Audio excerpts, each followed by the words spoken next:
Papirnati zmaj. Polž Bobby je še vedno spal, ko je pikapolonica Pika potrkala na njegovo okno. Dobro jutro, Bobby. Pridi, greva narediti papirnatega zmaja. Pika je narisala zmaja na papir in Bobby ga je izrezal. Okrasila sta ga z barvnimi papirnatimi trakovi. In nato sta nanj privezala dolgo vrvico. Greva ga preizkusit, je rekla Pika. Z roko v roki sta odšla, da bi preizkusila svojega papirnatega zmaja.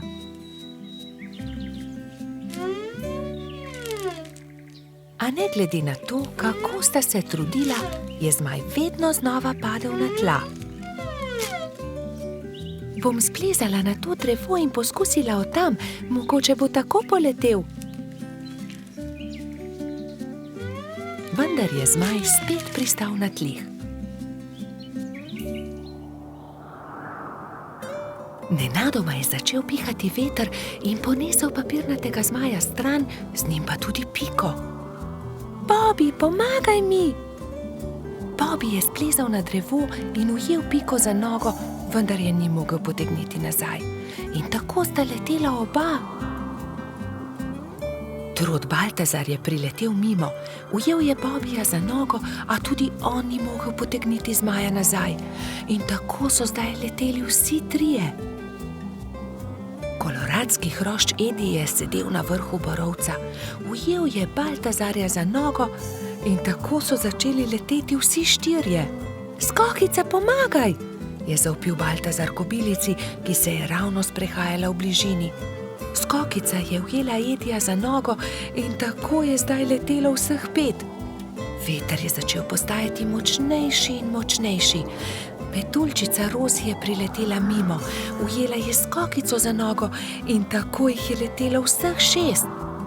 Hrošč Rogač Gašper in kačja pastirka Zefira sta jih brezupno gledala.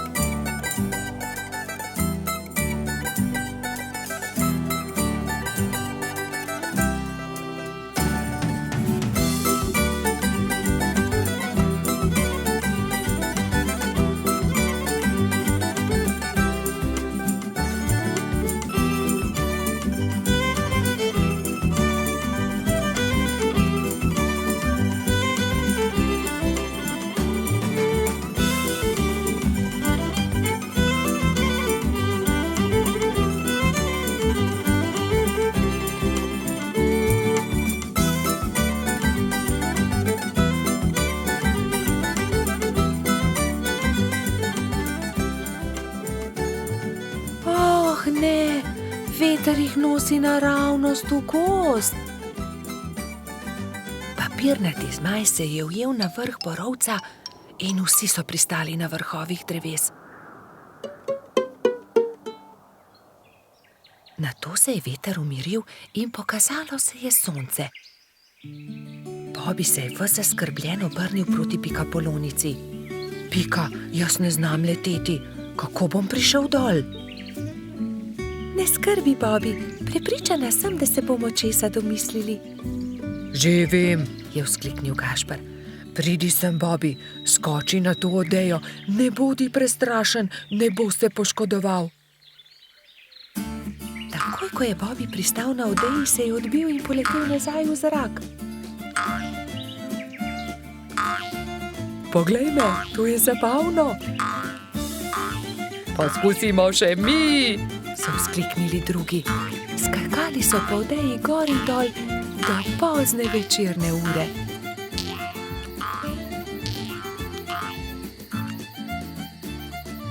Po noči, ko so prebivalci gozda trdno spali, je veter spet začel pihati in zmaja odnesel stran. Bobby in Pika, dobra sta prijatelja. Tekmovanje v gozdu. Bibi, Pika, Rozi in Baltazar so posedali ob obali jezera in metali kamne v vodo. Bibi je večkrat zadel plavajoča debla, drugi pa so ploskali od veselja. Pridite hitro na travnik, začenja se pomladni atletski dan, je pritekel z novico Gašper. Na travniku so se že zbrali drugi. Žuželke so se oblekle v telovadne obleke in začela se je prva tekmovalna točka – tek. Vsakdo je tekel, kolikor so ga držale noge. Treba je bilo preteči 3 kroge okoli travnika. Ne velja, Edi je goljufal, sekal je ovinke, je vzkliknila kobilica Skokica. Goljufati se ne sme, je strogo rekel Alfons. Še enkrat od začetka bomo tekmovali, vendar nihče naj ne goljufa. Gašper je tekel najhitreje, naslednja je bila Skokica. Kot tretji pa je v cilj prišel Baltazar. Bibi je prispel zadnji. Baltazar in Edi sta šepetala za njegovim hrbtom. Počasen polž. Ne obrekuj, to je zelo grdo, je jezno rekla Pika. Zdaj se začne skok v višino. Zmaga tisti, ki lahko odtrga najvišje jabolko, je rekel Alfons. Male žuželke so stekle in poskusile skočiti čim više. Najvišje jabolko je uspelo odtrgati Skokici, naslednjo Rozi. Tretji pa je bil koleradski hrošč Edi. Bibi je zaman skakal, dosegel ni niti najnižjega jabolka. Ne morem. Nič mi ne uspe, se je jezil. Ne skrbi, Bibi, pri prevalih boš zagotovo boljši, ne bodi žalosten, je rekla vrtna hroščica Lili. Ampak Bibi prevalov ni upal delati, saj ga je skrbelo za polžjo hišico. Tekmovalci so se postavili na start in so delali prevale iz enega konca travnika na drugega. Pika je bila najhitrejša in je zmagala. Zdaj se začenja letenje, je povedal Alfons. Kdor prvi prispe do vrha smreke in prinese najvišji storž, tisti zmaga. Žuželke so se takoj pognale. Rozi, Baltazar, Pika in Zefira so tekmovali za storž. Rozi je bila najhitrejša, ona je prispela prva na vrh smreke. Ja, seveda, tudi leteti ne znam, je tarnal polž. Ne jezi se, Bibi, saj prihaja tekmovanje s kolebnico. Kdor naredi največ skokov v 1 minuti, ta zmaga. 4 tekmovalci so začeli skakati s kolebnico, ampak Bibiju se je noga zataknila v kolebnico in se je grdo udaril. Drugi so zaskrbljeno pritekli k njemu. Jaz ne tekmujem več. Meni nič ne uspe, grem domov, je grenko rekel in odšel. Moramo si nekaj izmisliti, nekako moramo razveseliti Bibija, je rekla Pika. Ja, izmislimo si nekaj, neko nalogo, v kateri je tudi Bibi dober, je povedala Lili. Že vem, je vzkliknila Rozi, ciljanje. Ja, to je dobra ideja, saj debla v jezeru je le Bibi zadev, je kimal Baltazar. Prijatelji so zgradili 5 kupčkov. Prvega iz jabolk, drugega iz kostanja, tretjega iz stožcev, 4. iz lešnikov in 5. iz hrušk. Pika je nagovorila Bibija, naj se vrne na travnik. Zdaj se začne ciljanje v tarčo, ali imaš voljo tekmovati? Je vprašala Lili. Hurra, ciljanje v tarčo, seveda bom tudi jaz. Vsi so se udeležili tekmovanja, ampak najboljši je bil Bibi. Le njemu je uspelo vseh 5 stolpcev podreti. Vidiš, Bibi, v teku sem jaz najboljši, v skoku Skokica, v letenju Rozi, v prevalih Pika, pri kolebnici Lili, ampak pri ciljanju si ti najboljši. Vsakdo je v nečem dober, je rekel Gašper. Bibi je dobil lep svetleč kostanj, v katerega je Alfons urezal. Ciljanje tarče, prvo mesto.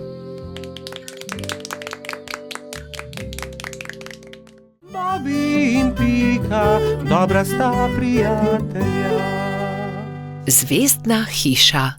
Nekega poletnega večera sta Bobi in Pika kartala v pikčasti hiši, ko sta zagledala velik sijaj čez hrib.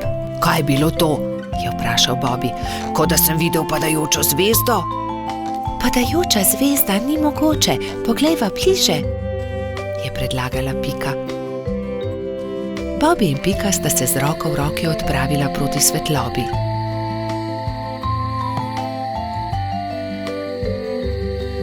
Poglej, Bobi, tam! Polžu so ostala odprta usta od začudenja. Na vrhu hriba je stala hišica v obliki zvezde. Kako je prišla sem ta hiša? Do zdaj ni bila tukaj, je šepnil Bobi. Ostani tukaj, jaz pa grem hitro povedati drugim, je šepnila Pika in že odletela poklicat Baltazarja, Rozi in Gašperja.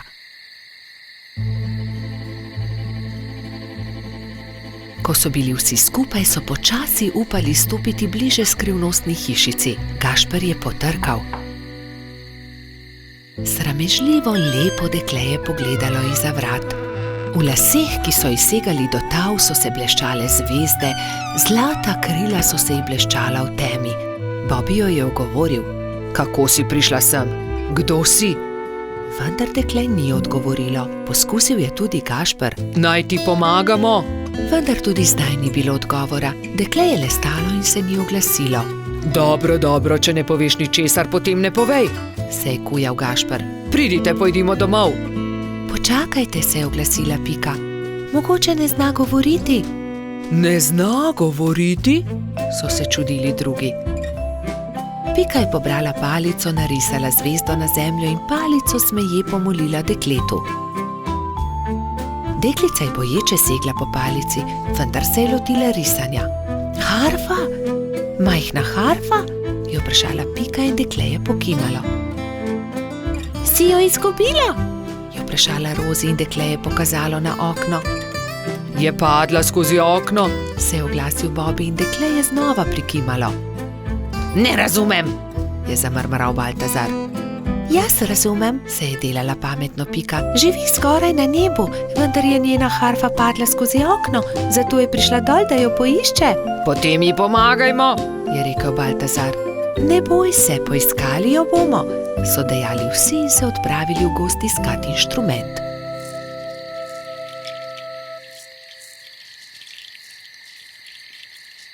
Nikjer je ni, je žalostno dejal Bobby. Pogledal sem vsak grm.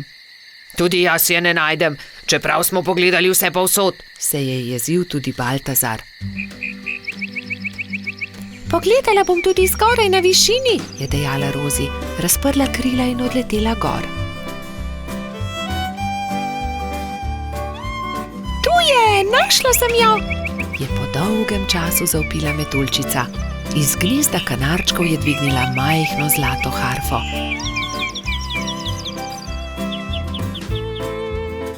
Previdno jo je vrnila zvezdnemu dekletu.